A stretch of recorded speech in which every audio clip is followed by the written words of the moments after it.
Yo, my name yala youth mfane panyanga representing Gazoze Empire out here patani. Pula energy wacha tarisa mu ground mune nsenza ziri kutoita kunge mapashka wamwene kutamba vachotochikoka.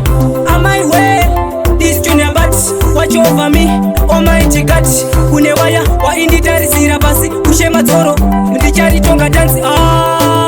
This junior but watch over me almighty God kune waya wa inditarisira basi kushema toro ndichari tonga dance. Pangu wano ndisimbisa gaya ndisurukirwe zvekusvika pakubata shaya pfungwa ishoma zvaka wanda dzinongo gaya kutiza makaniwa vachienda kwamagaya wacha fula energy mahwesaya ichi chipo chakatobva kuna mesaya zvemangoma ndife ndakaritaya kunyangwe ndichitadza ndoramba ndichitaya.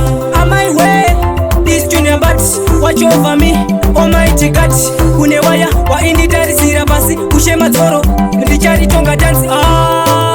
This junior but watch over me almighty God kune waya wainditarisira basi kushema dzoro ndicharitonga dance. Machandabika mutakunanza aurambe uchitamba chinotiwadza kune laki kana ichipenya yako manza wemawesa ngoma dzichisaunda after June ngoma non-stop ndakakosha vakuda kugeza ndinenge sop ngoma ndichirowa saguli pop sajomtown wachandipa crown wacha.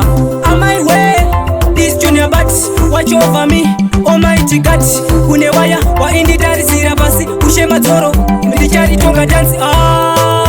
This junior but watch over me almighty God kune waya wainditarisira basi kushema dzoro ndicharitonga dance. Pangu wano ndisimbisa gaya ndisurukirwe zvekusvika pakubata shaya pfungwa ishoma zvaka wanda dzinongo gaya kutiza makaniwa vachienda kwamagaya wacha fula energy mahwesaya ichi chipo chakatobva kuna mesaya zvemangoma ndife ndakaritaya kunyangwe ndichitadza ndoramba mambo aya wamambo wabambo tipe sando zvakutoda vakajima wane mbambo kuti vakwanise kutanga hondo.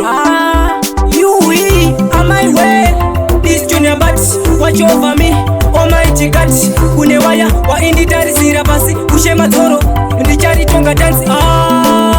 This junior but watch over me almighty God kune waya wainditarisira basi kushema dzoro ndicharitonga dance.